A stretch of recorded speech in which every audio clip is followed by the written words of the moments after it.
So let's Patty, start I recording. just started the recording. Yep, you're all. Thanks, Ginny. Thank you.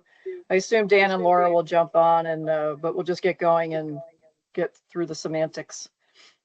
All right, it is 12 o'clock on my clock, and the date is December 15th, 2025. My name is Patty Richards. I'm the chair of the Vermont Community Broadband Board, and I call to order this regularly scheduled meeting of December 15th.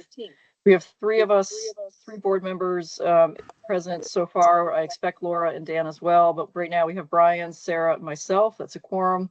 We're going to kick off the meeting with the three of us, and Dan and Laura should be joining shortly. All right, that's board roll call. Christine, can you do staff roll call? Yep, we have Alexi Montserrat, Ginny Raboyne, Lucy Fortier, JB Ledoux, Alyssa Matthews, Heron Herzog, Christina Sweet, Tony Clitheroe, and Jose Aguayo. Did I miss anybody from staff? Okay. And we have, by the way, Gwen Zakoff is here too, who's representing us. Excellent. Yep. All right, great. All right, next on our agenda is approval of the agenda. So I'm gonna make a motion to approve the agenda. Is there a second? I'll second that, Patty. All right, Sarah got there first. We're gonna give that to Sarah. Any discussion of the agenda?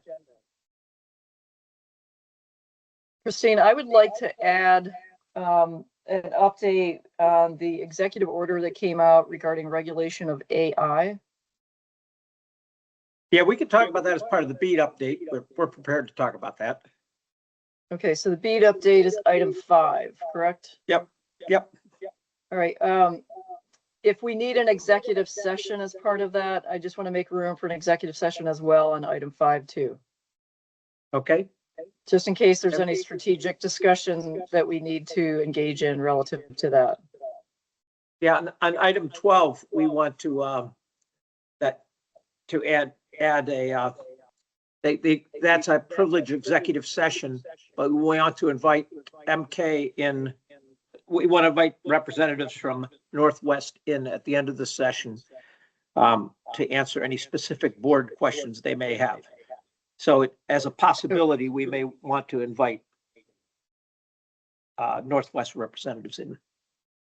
Okay. I see Dan has joined us. Hello, Dan. We also want to move the item 7 to just before 12, so we can have an possible executive session there as well. All right, so item 7 will now be item 11. So we'll make that 11.1. Yeah, there you go. Okay, so we have 3 changes to the agenda. See, Laura's joined as well. Hello, Laura. So we are on the agenda, and we've made 3 changes to the agenda. Item 5, which is BEAD update, we're also going to talk about the executive order that was recently issued regarding regulation of AI. Item 12, there may be an invitation to the Northwest representatives at the end of the executive session. And item 7, we're going to move to after item 11. We're going to make item 7 11.1. Is that all the changes, Christine? Yes, it is. Okay. Okay, with those changes, we'll take a vote of the agenda. All those in favor of the agenda with the 3 changes, please say aye. Aye. Aye. Any opposed? The ayes carry 5-0. All right, let's now move on to item 2, which is approval of minutes, and we have several minutes to approve. I just want to make a note that the reflection of the number of meetings that we have been holding means that staff is 100% doubly busy, more busy than we are.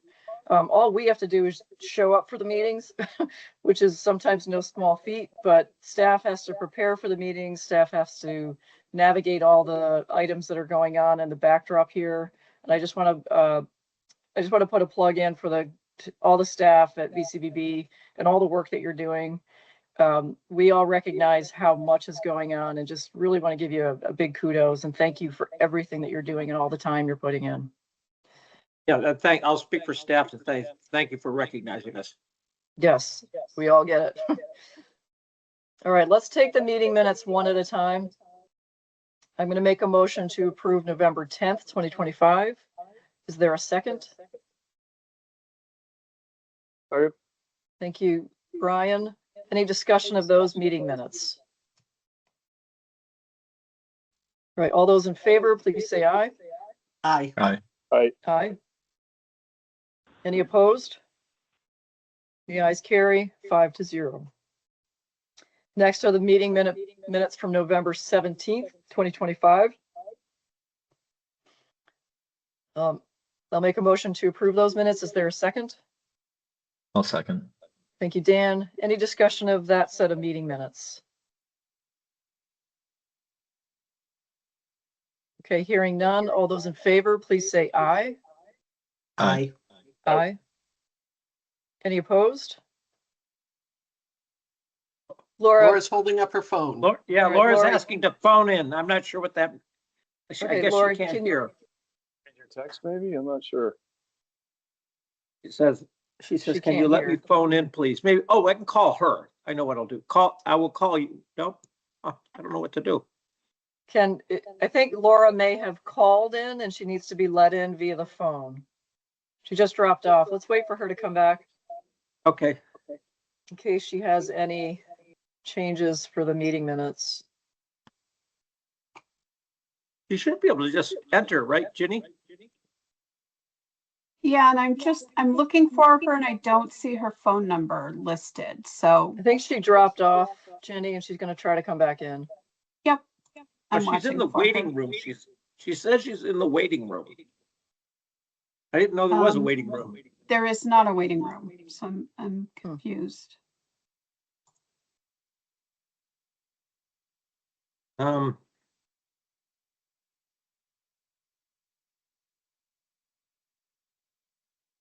Okay, so let me see what to do here. I'll send her the meeting link if I can find it.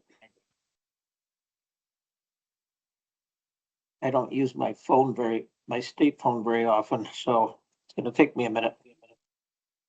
Oh, I bet. No.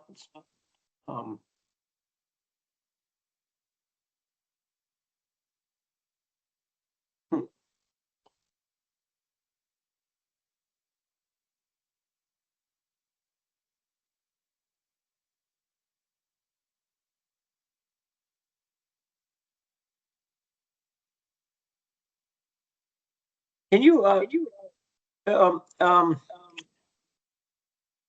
Jenny, would you? I'm trying to send would it to you- her right now. Yeah, would you also text it to her on her phone? Yep, that's what I just did. Okay.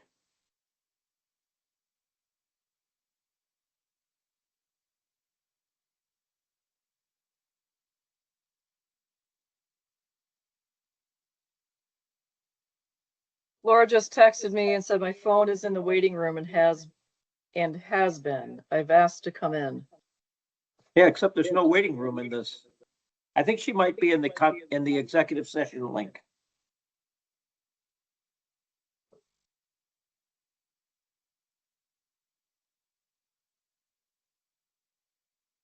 So I haven't opened the executive session.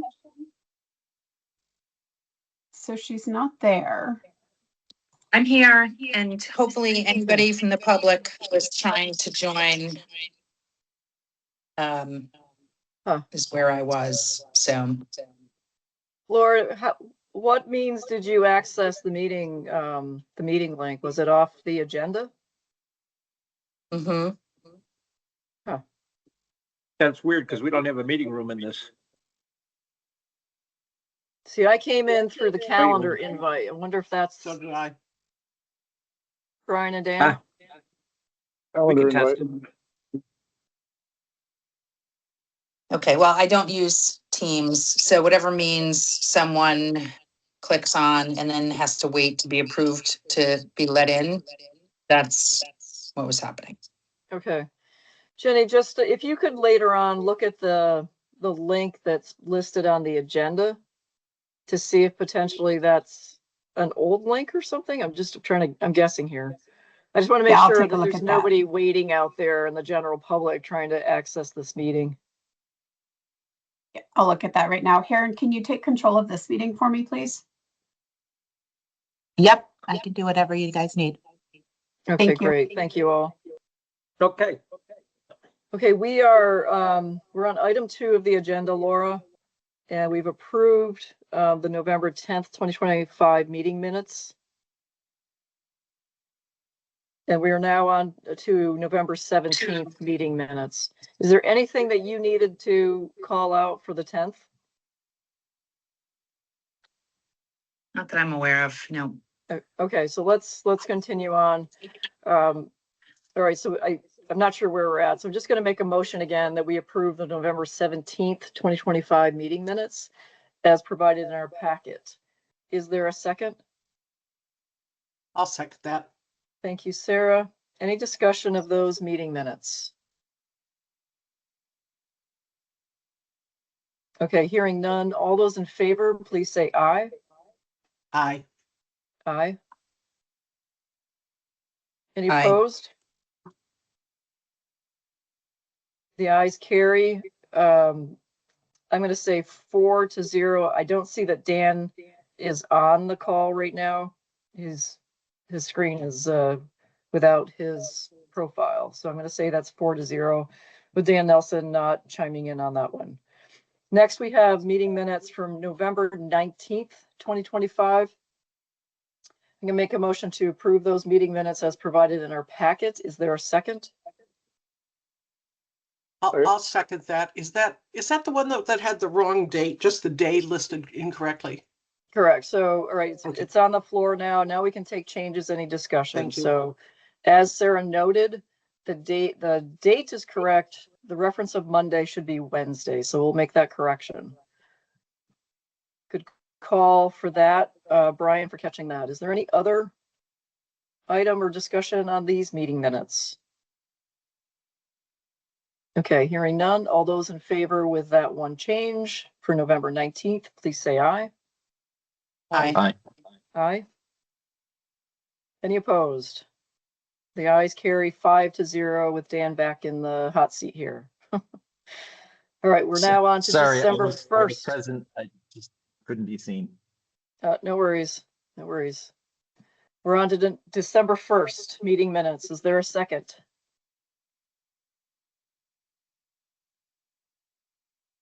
I'll second. Second. Okay, thank you, Sarah. Any discussion of these meeting minutes? All those in favor of the meeting minutes, please say aye. Aye. Aye. Aye. Aye. Any opposed? The ayes carry 5-0. All right, we are done with meeting minutes for all of those meetings. And again, thank you to staff for all your hard work that's going on. There's a ton happening, and the reflection of all these meetings is indicative of how much you have on your plate. We really appreciate all you're doing. All right, let's now move to item 3, which is public comment. Christine, can you Okay. tee us up? Yep. Anybody from the public would like to make a comment, please raise your hand. You'll be given 3 minutes to speak. And if you're on the phone, just speak up. I'm looking for anybody that would like to make a comment.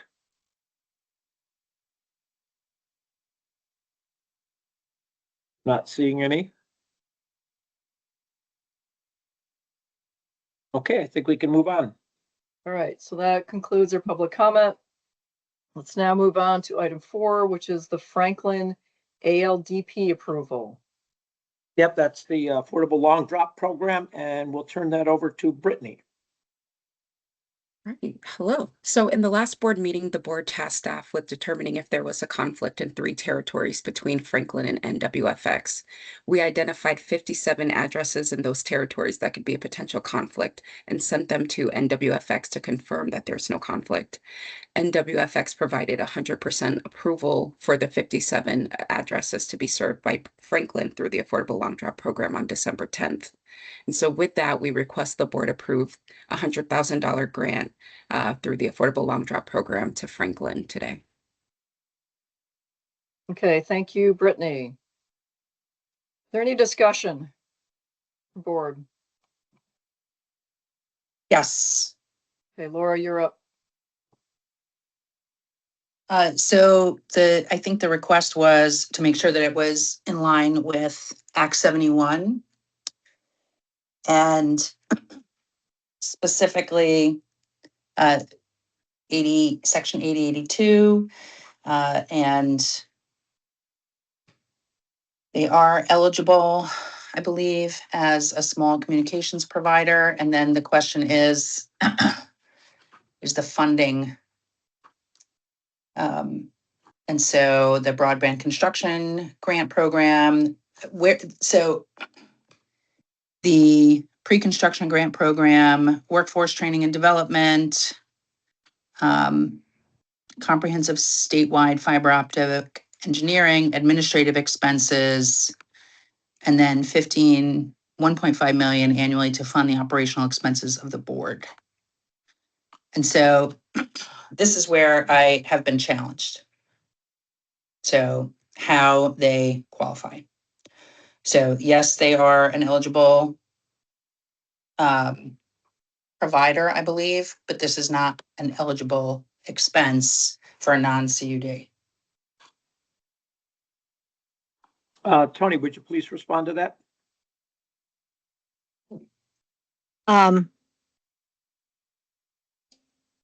I thought that we had resolved Laura's concerns about Act 71 at the last meeting, and the remaining question had to do with what Brittany answered. I'm not sure exactly what the argument is, Laura, as to why this isn't within the scope of Act 71.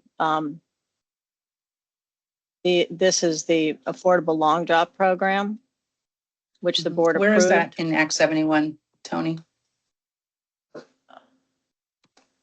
Where is the Affordable Long Drop Program? Well, I mean, Yes, the act. Could be that's what I'm missing, is where you're seeing this eligible for a non-CUD. Well, as we went over previously, under 8082, as you just mentioned, they are an eligible provider. And then under the construction grant program, for a provider to be eligible, they also have to have a qualifying universal service plan, which they do. So those are the only two requirements. So if there's something with respect to the construction program that you think disqualifies them, I'd appreciate you referring to that particular provision.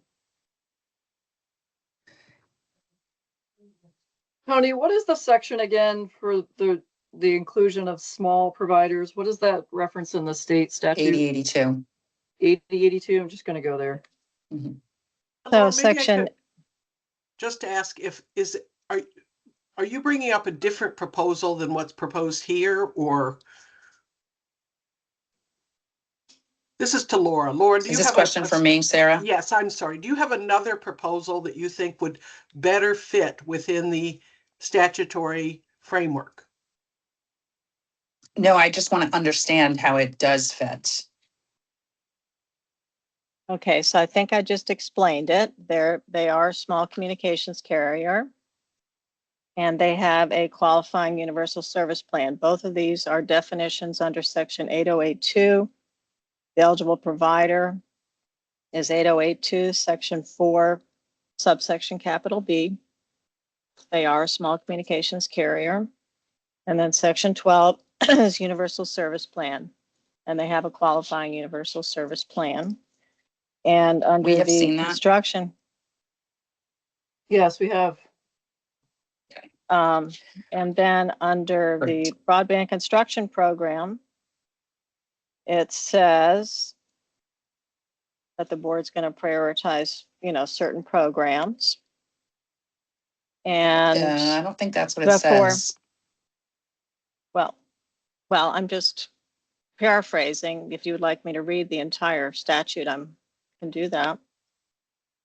It says at subsection A, there's established a broadband construction grant program to finance the broadband projects of eligible providers that are part of a universal service plan, which is what we just ticked off. And then B says, in evaluating proposals, the board shall give priority to certain projects. And then subsection D says, before the board awards a grant, it determines that there's a viable business plan. Okay, thank you, Tony. And E, I think, I just want to finish, E's the one I think that I thought that's where we've gotten to, because this is the third time now on this particular grant. But on subsection E, it says the board shall not award a grant to an eligible provider who is not a CUD unless the board determines that the provider's universal service plan does not conflict with or undermine the universal service plan of an existing CUD, which is what we delivered this morning. Right. Thank you. That's, thank you. I apologize. You've refreshed my memory and now I recall this was the piece that was missing and now we have it. Great.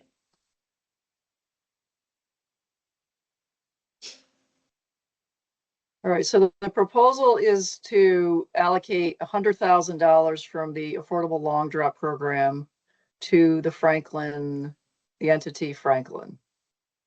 Is that correct, Christine? Yes, it is correct. All right, I'm going to make a motion that we take that action. Is there a second?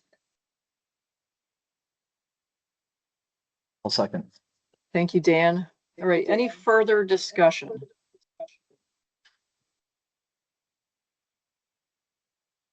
All right, thank you, Tony, for all that clarification. That was very helpful to go down the rabbit hole of teasing this out. Okay, Thank all you. those in favor, you're welcome. All those in favor of this action, please say aye. Aye. Aye. Aye. Aye. Aye. Any opposed? The ayes carry 5-0. Thank you very much.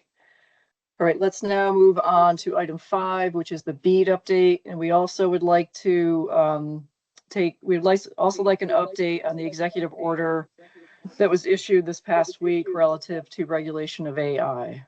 And if we need to go into executive session, we can do that, but we'll take that action if we need to. Okay, I'll turn this over to Alexi. Okey-doke. Thanks. So just a little bit of re-context for folks in the public who may not have been following this all as carefully. The VCBB had 4 of its projects rejected by the Assistant Secretary in our initial proposal for excessive cost. We were instructed to go to all applicants for those project areas for their best and final offer and to negotiate to see if we could reduce costs in 2 of the areas. And we did that in NEK and DV Fibers projects. 2 of those we deemed, because they did not reduce price at all in the final negotiation, to continue to be excessive cost. And so we awarded those project areas to the lowest cost bidder, which in this instance was SpaceX. We have subsequently been contacted by the Assistant Secretary's office to have a conversation about that. It was meant to have happened on Friday, but the NTIA postponed that call.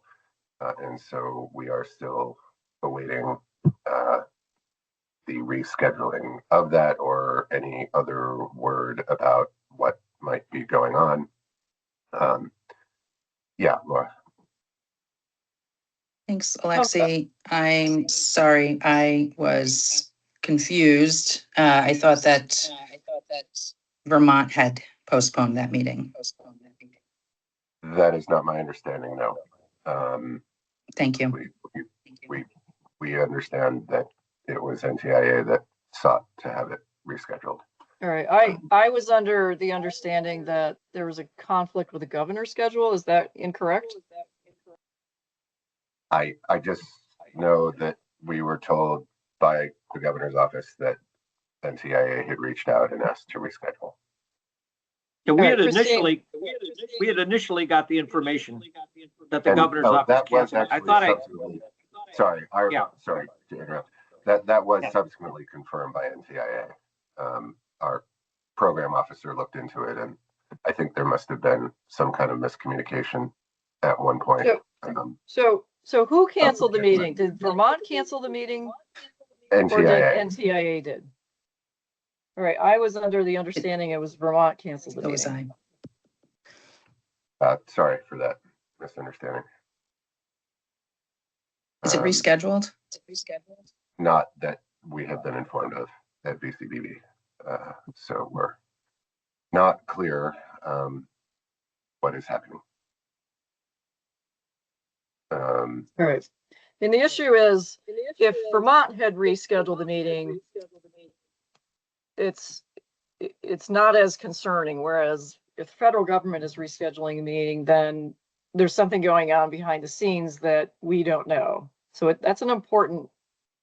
It is, and we have been seeking to understand what that might be, but have not had any luck so far.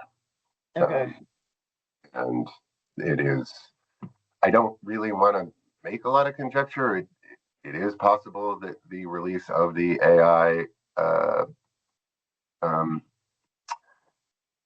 executive order, which was apparently not coordinated with NTIA, may have caused some scrambling. But these are sort of rumors running around. So I couldn't say why NTIA postponed the meeting. All right. So, okay, keep going, Alexi. And I'm assuming at some point you will weave in an overview of the executive order. I can, whenever folks are ready to. All right, let's first go to Laura.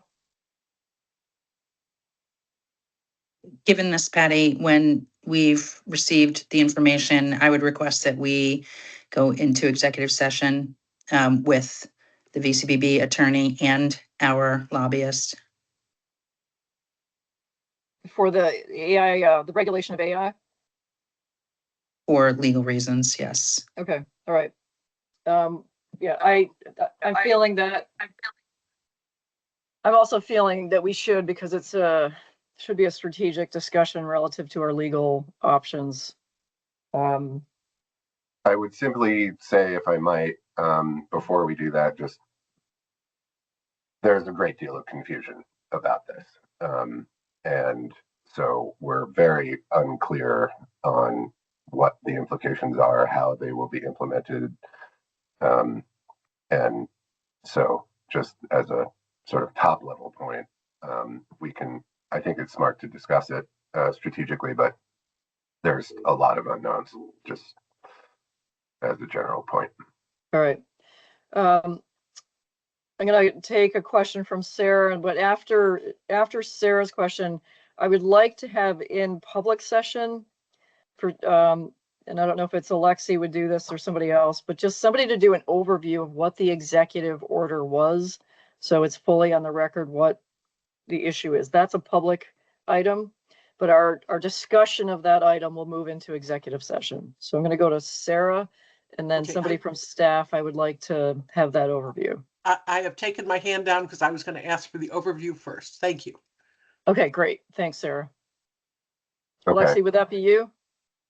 Sure. I have a sneaking suspicion Tony probably has some ideas here too, but I can just do the basic sort of walkthrough of the document, which of course is, on the White House website. The significant measures here are the establishment of a litigation task force. This has to happen within 30 days of the issuance. This is housed within the Department of Justice. Its job is to examine state laws and determine whether or not they unconstitutionally regulate interstate commerce. So the Interstate Commerce Clause is apparently one of the legal tools they intend to use to determine and potentially challenge state laws on AI. And the task of that litigation task force is to challenge those laws where they find that they contravene interstate commerce. That evaluation of state laws is meant to happen within 90 days. And along with, in a similar clock, the order cites withholding of BEAD non-deployment funds for those states who are found to have laws that contravene the executive order. And in addition, it directs agencies to assess, it just says discretionary grant programs, to see whether any AI law conflicts with those programs and potentially withhold funding for those as well. So it is beyond just BEAD, where they're looking at potentially restricting funds. So those are the significant actions that need to be taken. What they are saying constitutes,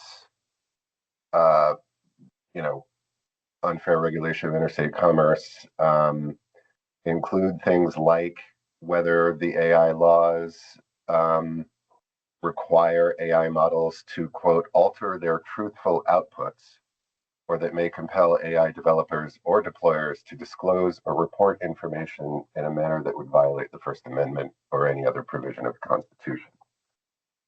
So, does the law somehow require the model to alter its output from what the order identifies as truthful? And again, the interstate commerce piece, unclear how that would come into it, but the overall framework is that, a patchwork of state regulations on AI could create onerous regulations for AI companies, which is a fairly common argument among federal and state policy levels. But this one is pretty unique in that it goes after any states that may be doing something. So that's sort of the main, I think, elements. I don't know, Tony, if you want to add any. I'll do that in executive session. Okay. And then I would just note that as of the moment, it appears that Vermont has about 10 proposed pieces of legislation that touch on AI. They kind of do a range of different things. Again, that's publicly available. I don't know that we would walk through those specifically here. So we are, in theory, in the camp of having proposed, but we have not passed anything. So that's where Vermont seems to stand at the moment. Okay, thank you very much, Alexi. I'm going to make a motion that we move into executive session so that we can discuss this issue pursuant to VSA section 313A1F, dealing with confidential attorney-client communications made for the purpose of providing professional legal services to the body. Is there a second? Second. Thank you, Laura. Discussion? Patty? Yes, can we make sure that Gwen is in there and name the staff who will be coming in? Yes. So all board members, Christine, can you name staff? And I do want Gwen involved in this as well. It should be Alexi Montserrat, Ginny Reboyne, Aaron Herzog, Christina Sweet, and Tony Clitheroe. Okay, thank you. Okay, any further discussion? All those in favor of moving to executive session, please say aye. Aye. Aye. Aye. Any opposed? The ayes carry 5-0.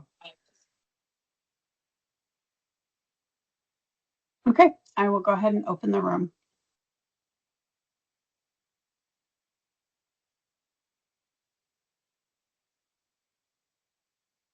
you should be moving over. Thank you.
Patty, are we orphans over here?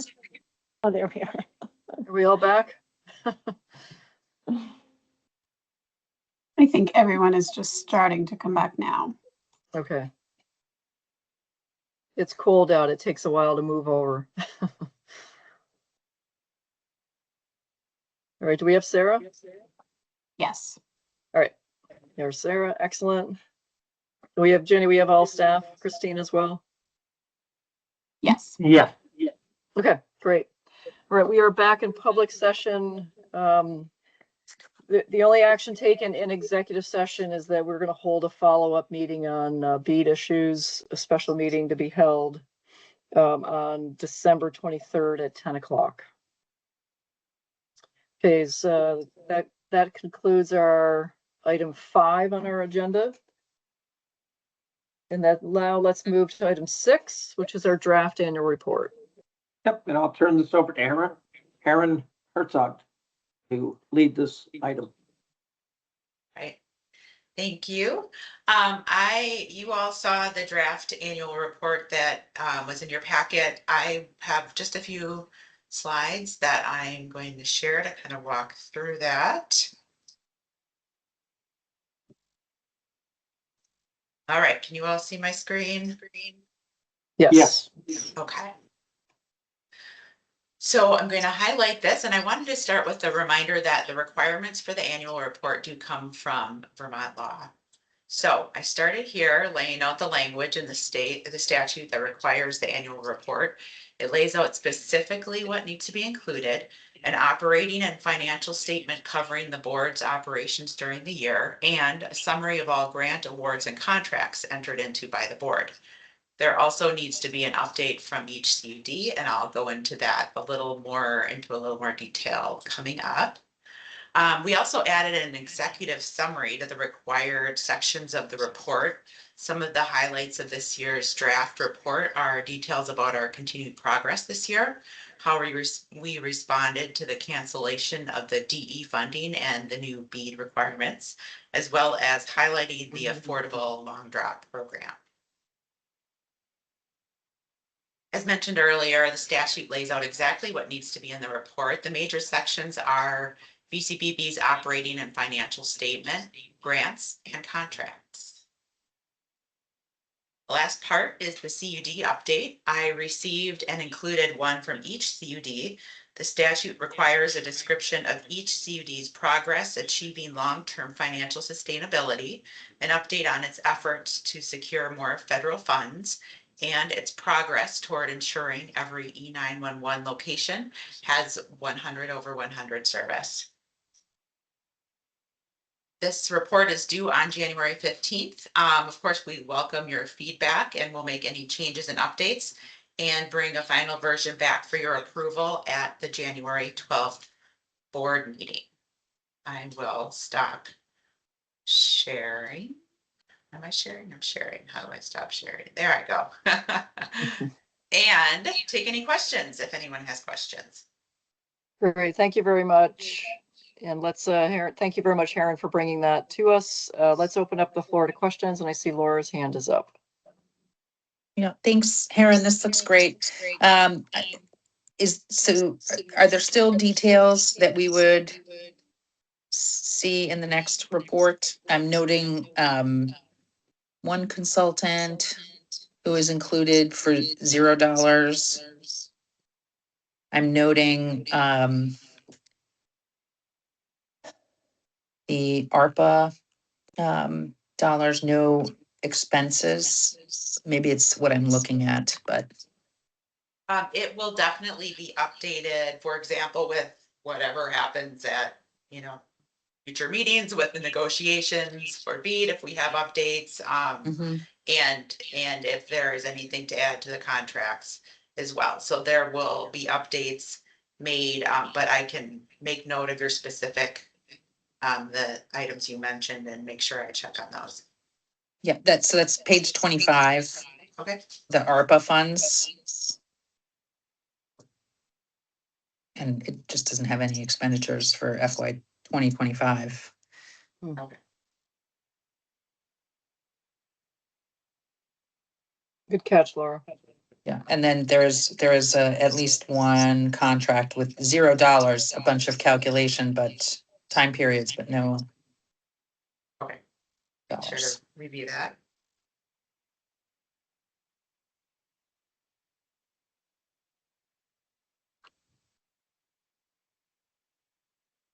Right, does anybody else have Otherwise, it looks comments or great. questions?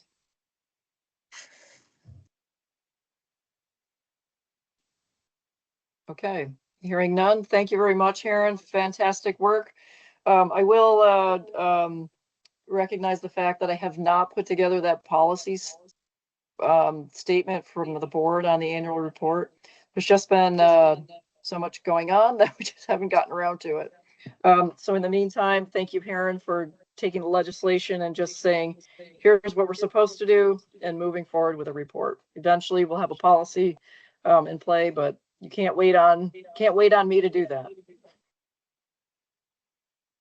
All right, hearing any last call for questions or comments on annual report? Yeah. Okay, Laura. I may fumble this question, but I believe there are some funds that are expiring and some grant agreements that we need to get out the door before the end of the year. Are those included in here, or would we be seeing those included? So for the annual report, sorry, I didn't mean to just jump in there. The annual report, the financial data is for FY 25 as opposed to the calendar year 25. Okay, But yes, any grants that need to be extended beyond 2025 that originally had end dates of 2025 either have been extended or will be extended likely this week. okay, great. Yes, thank you. That's helpful. So they won't be included in this report. And they would be extended hopefully this week, because we only have, Definitely before the end of the year, yeah. So I'm working with PSD on that. to make okay, su- So all of the requests are in, so we're just getting all the paperwork done this week. thank you, Jenny. That's great. Or sorry. Thank you, Christina. Didn't have my glasses on. Great, thank you, everyone that's working on the annual report. Okay, we are done with item 6 then. We changed our agenda for item 7 is now going to be 7 is moved to 11.1. So we're going to step next to item 8, which is CCI service quality data. Yeah, Ginny will take this. Go ahead, Ginny. Yep. I'm just working on sharing here. And she will explain why that wasn't necessarily in the board packet. But go ahead, Ginny. Yep. Can everybody see my screen? Yes. Yes. Perfect. Mhm. Thank you. My internet is very slow. So this information came in late, and so therefore it did not get into the board packet. Since this is a topic that the board is very interested in, we really wanted to make sure that we could provide an accurate timeline for the information that was provided. So we reached out to PSD, as you can see on the screen, in November, and then followed up in December several times. In the email chain, when we received the email from PSD, Dan was included in that, and he did ask a clarifying question, which was provided, the answer was provided to us on Saturday. So as you can see on this screen, there were only 2 complaints that were specifically with Fidium. One was related to repairs and one was related to facilities. So that was in 2025. There isn't a way for PSD to what's the word I'm looking for? It was really difficult for PSD to determine just fiber related complaints that was specific to Consolidated.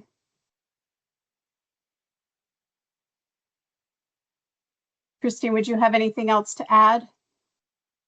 No, I don't have anything to add to this.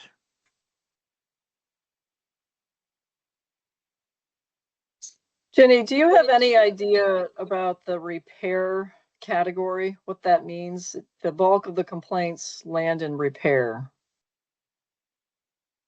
I really don't. And to be very honest, I've even seen emails come in about this specific request throughout this meeting that I haven't had an opportunity to review. Okay. I'm certainly happy to take your question back, follow up, and bring that information back to you. I mean, I'm going to guess it means failure to repair. Basically, a customer calls up and complains, I don't have internet, my service is crappy, and that I'm guessing that's what it lands into. Mhm. And it's a concern, even though it might not be broadband or fiber related. Their track record relative to complaints needing repair is pretty poor. You got 80 people commenting that or responding to the DPS saying, I can't get CCI to repair my fiber. And that certainly was me last year. 3 months without internet and paying monthly for a service that didn't exist. It was copper wires. I'm going to go on my rant again. It was abysmal. It was abysmal.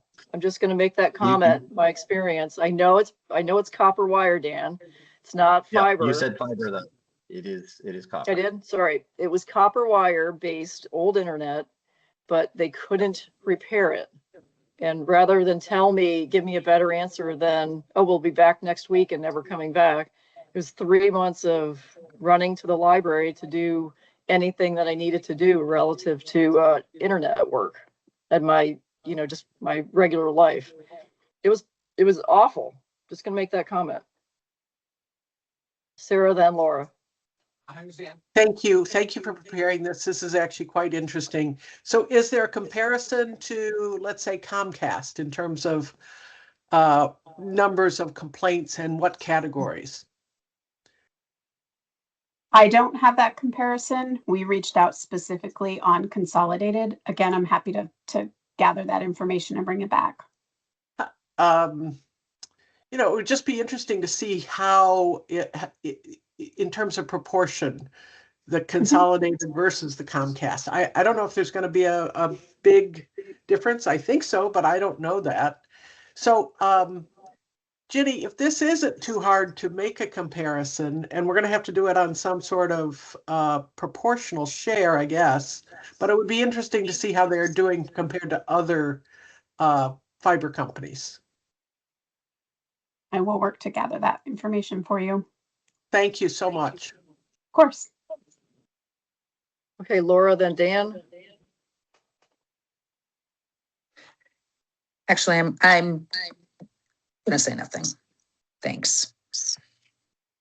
Okay, Dan. Just thank you for collecting this. Comcast had 209 complaints, so we have to keep in mind that Consolidated is the carrier of last choice. They're providing the services into the regions that nobody else will, and Comcast isn't doing that.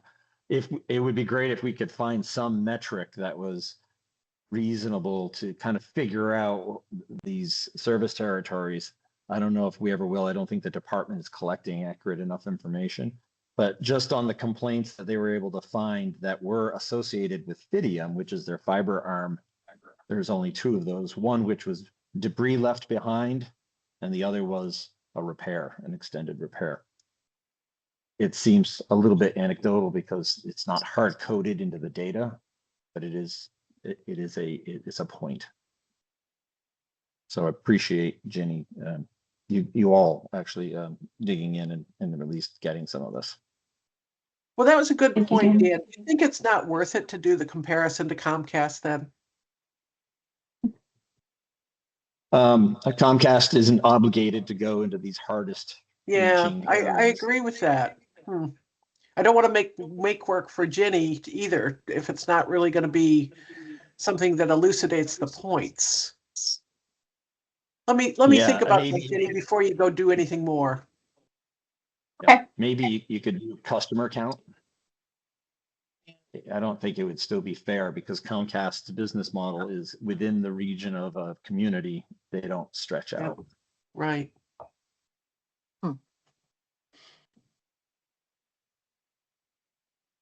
Okay, anybody else have questions, comments? All right, thank you very much, Jenny, for assembling this data. Very helpful. Okay, that brings us now to number 9 on the agenda, which is the parking lot. Yes, and Ginny will take that as well.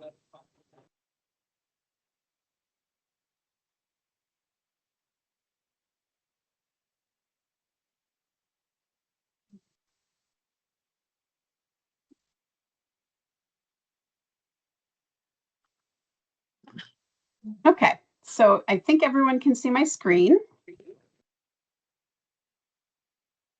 So all of the items on this slide and the next slide continue to be in progress. As you know, we have talked about several times, staff has been incredibly busy trying to meet all of the concerns that we've been faced with.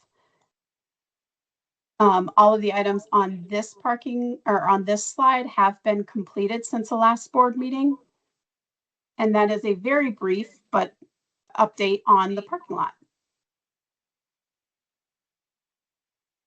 Okay, any questions or comments on the parking lot?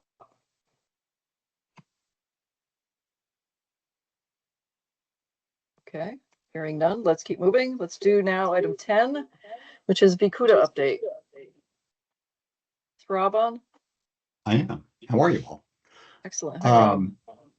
I'm going to do just a quick, I'd like to do December year in review and remind us all of the progress we've made this year. There's a lot of it. So a lot of jumping around between various activities. But I actually started in May with the first BEAD submission, which I think you all know was 2.5 years in the making. I'm sorry, in April 15th was the original filing for that.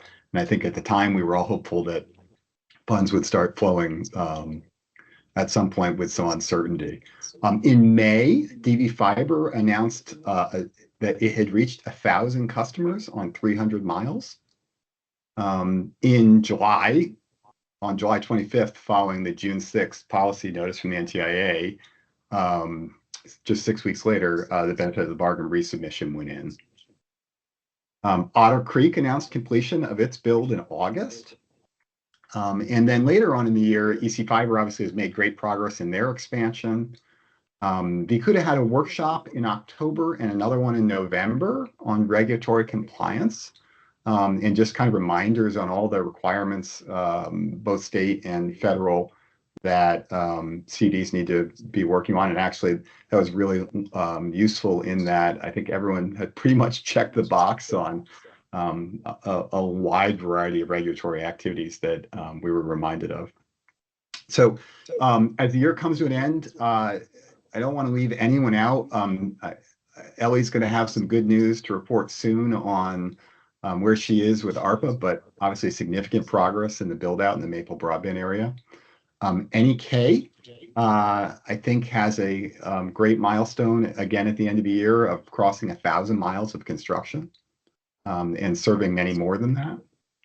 There was a press release from Lamoille announcing completion of their project in December. And so, you know, across the board, sorry, her timing is amazing. Sasha, come on. Across the board, you know, great progress in the CDs and the start of construction in Northwest as well. So lots going on. We are working now on some final shared service activities across the CUDs for the spring as we contemplate the closeout of the Spices grant next year in 2026. And of course, we are very much looking forward to BEAD finally being released after many years of working on it. And seeing great progress in getting ever closer to universal service in 2026. So that's kind of my very quick year in review. Happy holidays to you all, and I could take questions if there are any. Thank you, Rob. Any questions of Rob?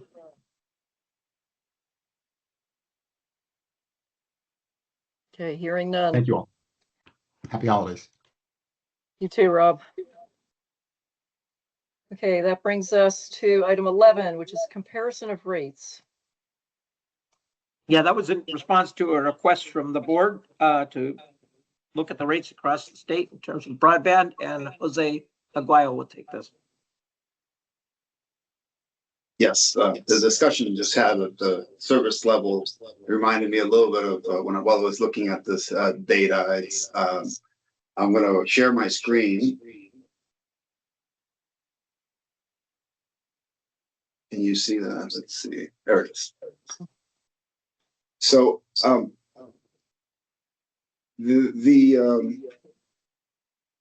you received in your packet a PDF that has this data. You'll notice that and I think partially it had to do with the teaser rates that are out there. And you can see right here in this first screen that there is Fidium in particular, who has a $25 rate there. I think it's currently 30. These were snapshot prices that I put there because it changes, and you plug in your zip code and you get you might or might not get a promotion, and depending on the company and the service. I will say that it is the locking in a price that, let's say, I believe I can click on Fidium right here. I think. Yeah, so there you go. You got $30, and it has the services right down below here. So you can see the various ones that they offer, for instance. This is just an example. But I can point to a couple of things that are interesting and caught my eye. I hadn't really thought about the marketing and sales and how you approach your customer base. But in this case, for instance, you have a $30 promotional rate, and then you have after that promotion is over, that it adjusts up. One thing that is different from, at least in the case of several of the CUDs, is that in addition to that, you're actually being charged a $10 right here. See this gateway cost, which is really your router. So you're getting, in addition to the rate that you pay, that's an add-on. So there's a lot of users that have either canopies that they want to rent equipment to actually boost the signal around the house. That can really have a huge impact on pricing. In the case of I'll show you one of my examples. Let me see if I can get back to this other page here. Oh, let's just go back to here, and well, let's use, actually, you may know from my weeklies that Maple Broadband has just launched not so long ago a new website, and I want to share that because I like it the way it looks. But there you have this, which is you saw promotional from in that case in Fidium, and here's their rate. Now in this case, you are paying, like for instance, this installation, if there's a promotional, there's recently a promotion on their part, for instance, where they were doing free installation. One thing that they offer is that their routers are included. So you're not paying, see it down here. It shows you basically that your equipment. This is an interesting little table here. And when you look at this, and you look at the higher speeds, and that's where the big difference is between the CUDs and someone like Fidium, in that they are pretty aggressively pricing their 2 gigabyte, for instance, which here you don't have a 2 gigabyte, but their sort of higher bandwidth services are being priced rather aggressively. I would say that, I guess it's interesting to point out that you have a company that purchased, as you know, Consolidated at the end of 2024. And I'm just, from reading articles, they paid $3 billion for it. They then, in 2025, issued or went into sort of obligations worth $3.3 billion, including about 1.35 of asset-backed obligations. So they have and they actually mentioned in a press release they put out, I'd like to share, which is interesting, is they say that it's support the customers in future. So they're basically leveraging current and future customers. So there's a projection being made. So I think, in part that might be, and I'm not saying that's the reason, but in part that might be the reason why they're aggressively, promoting and offering these, initial teaser rates that are quite aggressive. At the same time, the CUDs are not focusing on competing necessarily on price. You'll see that many of them, their price has been steady for many years. EC Fiber has been very steady and actually has picked up, as you know, a fairly high take rate. And they, what they're doing, and what a lot of CDUs are doing, is focusing on how they communicate and engage with their local community. Can somebody pick up the phone and talk to somebody at the CUD to get some question answered? Are they engaging the community, which is the case, for instance, in the case of BB Fiber, with bringing seminars and information to local communities about how to safely navigate the internet. Hey, Jose. Yeah. Let's take a pause and see what questions the board have. Yeah, absolutely. Yeah.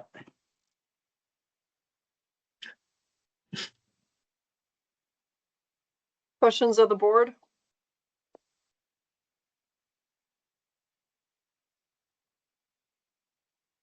And certainly, I would encourage folks as we're going through the presentation to jump in.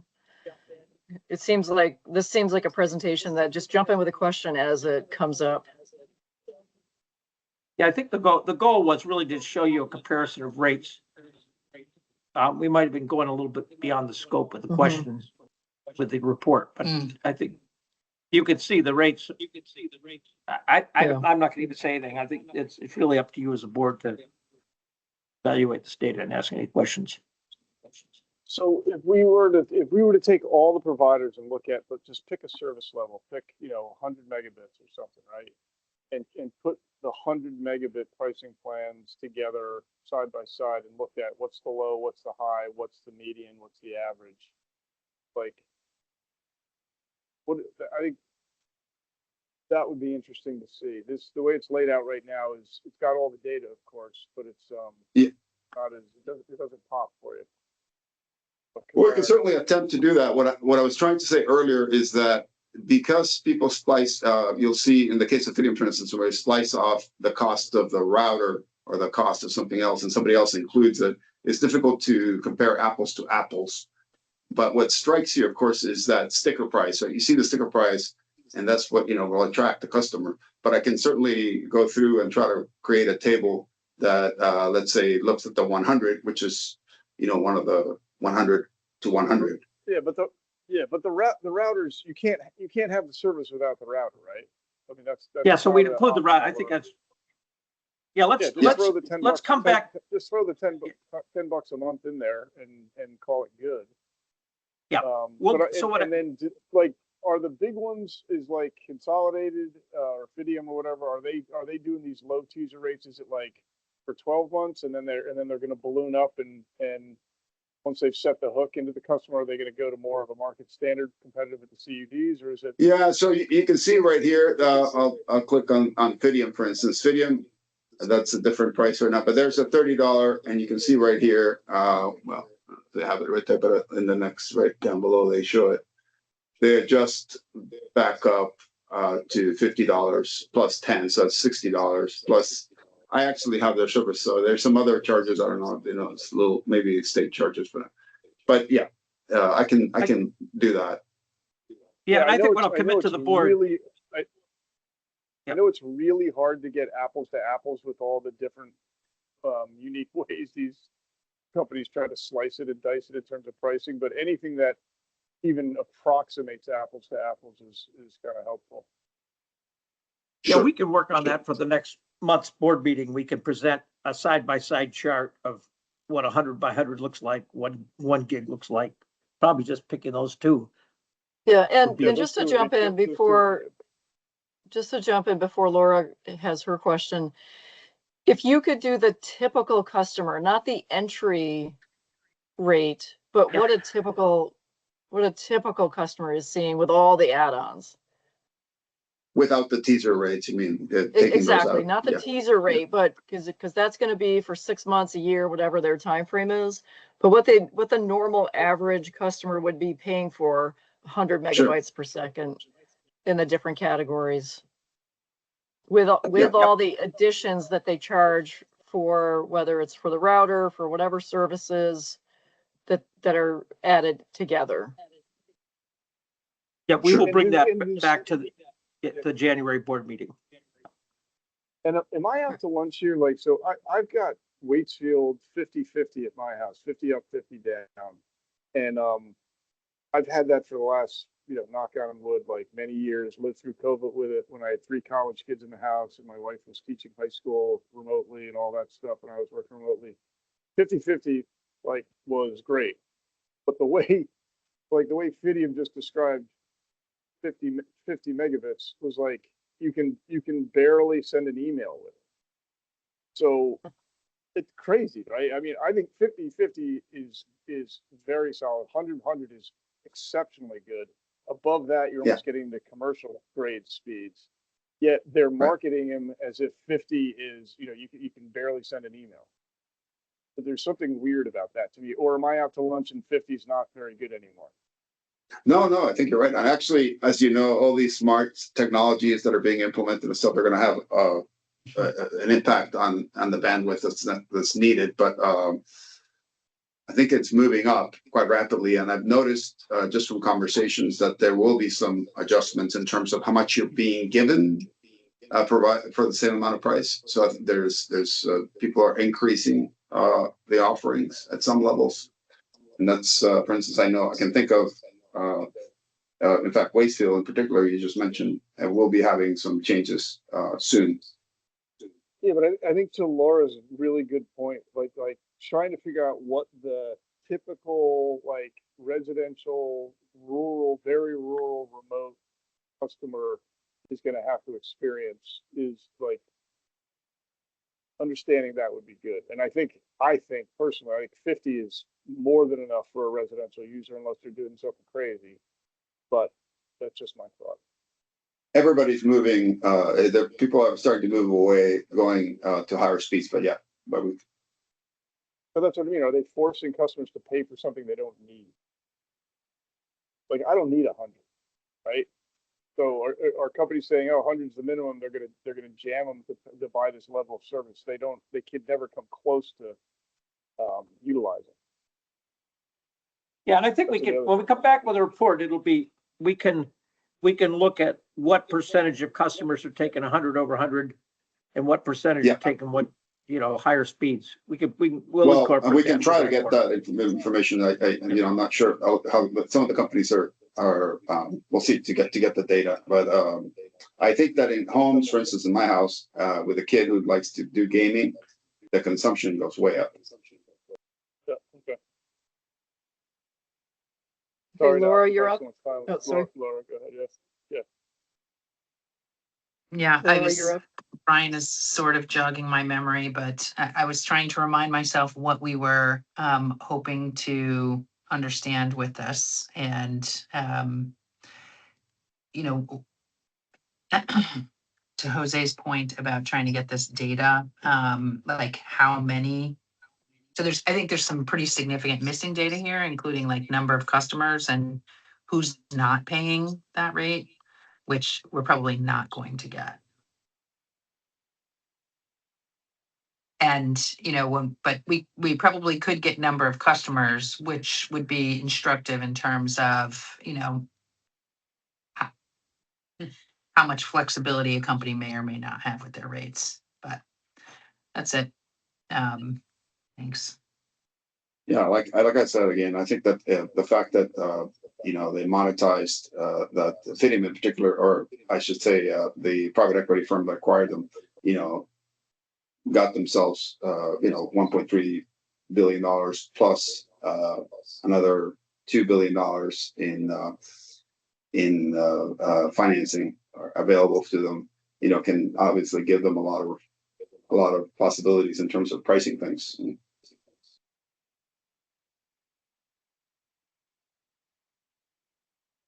Okay, any other questions from the board? All right, Jose, is there anything else you wanted to highlight? No, I just, in fact, when I was looking through this, it is kind of a jungle out there in terms of what's, the package, just and the prices and the data. And the one thing that we'll mention is that, the companies themselves are clearly, analyzing where the sweet spot is for them in terms of their customer base and what is needed out there. And there are some adjustments that are being made in terms of the bandwidth that is being offered and the packages that are being offered. One of the things that you'll notice is that, for instance, in the case of Waitsfield, if you have a phone, and this is the case with most of them, you'll get a discount on the actual standalone, the rate for the broadband, and then the phone is added onto it. So it makes a difference how you look at it, right? If you have a phone at home, and right now, for instance, Waitsfield is converting all their copper customers to fiber. If you have a phone and they decide, well, now that I have fiber, I want to get internet. Well, it turns out they're getting it for $53.95, for 100, which is about exactly the same price as it's $4 difference between them and the price that Fidium would be charging you for the broadband. So it just. But we'll try to come to some sort of apples to apples, what the average customer, and see if we can get some percentages as to what service people are contracting for. Okay, thank you very much. We're going to keep moving on so we can stick to the time frame on our agenda. Just want to remind folks that are that may have their hands up relative to public participation. We will not, board members and staff will be recognized. Primarily, the board will be recognized. This is a meeting in the public, but not of the public. Certainly, you have an ability to make public comment on item 13 on the agenda, so we can take any comments at that point. So that concludes the rate comparison. Let's now move to item, it was labeled 7 on our agenda, resolution, the $9 million resolution. Yep, and Tony will take that. Thank you.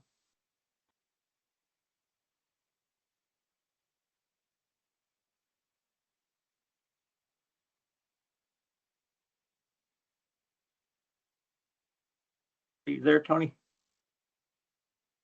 I'm so sorry. I didn't realize I was muted. Yes, my understanding is we're taking that into executive session, attorney-client privilege. This is a draft resolution for the board's consideration. Okay, so we're going to basically roll item 7 into item 12, not take it separately. Correct. Yes, Okay. I'm sorry. All right, let's move on to item 12, which is CUD business plan review. Christine, do you want to tee this up in public session as to what it is, and then we can move into executive session? Yeah, this is our monthly meeting. We review the individual business plans of each CUD, and we'll be talking about a particular CUD to name not mentioned. All right, I'm going to make a motion that we move into executive session pursuant to 1 VSA section 313 A1F, dealing with confidential attorney-client communications made for the purpose of providing professional legal services to the body. Is there a second? A second. Second. Thank you. I give that one to Dan. Any discussion? Yes, who's coming into executive session with us? Question, Laura? Yep, it would be Ginny Reboyne, Alyssa Matthews, Aaron Herzog, Christina Sweet, Tony Clitheroe, and Jose Aguayo.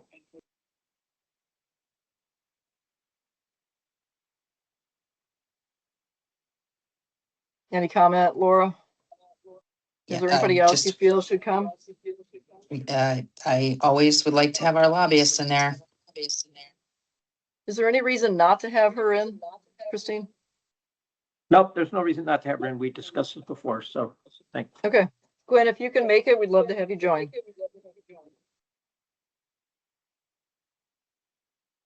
Right, all those in favor of moving to, did we vote? Maybe tell us, I'm not sure if you would like to tell us to be. Oh, yeah, we want to us too. Thank you. All right, so CTC will also come in. Right, all those in favor, please say aye. Aye. Aye. Aye. Any opposed?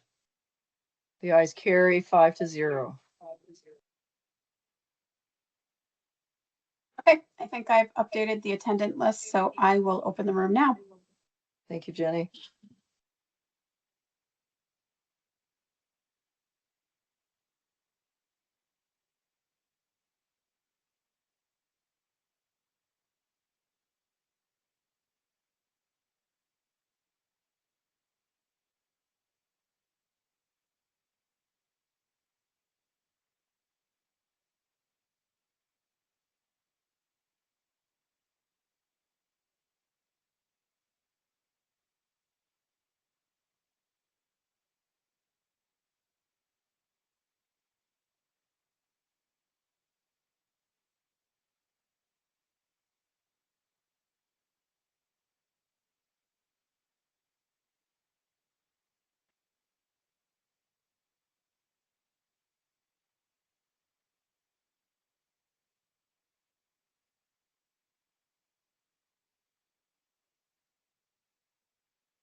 Hi, can you rejoin the public meeting and I will put you back into executive session?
That has to be the wrong link because I do not see you.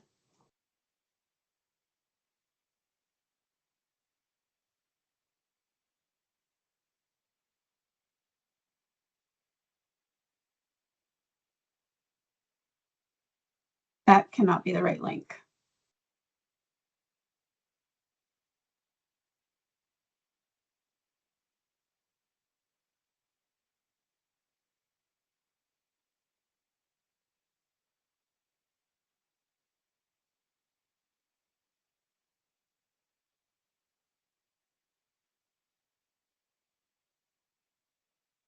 This is the correct link.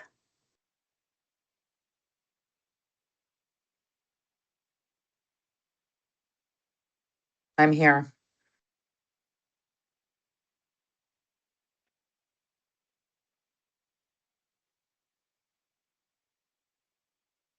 Hi, Laura. I am moving you over right now.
Gwen, I'm trying to move you over now.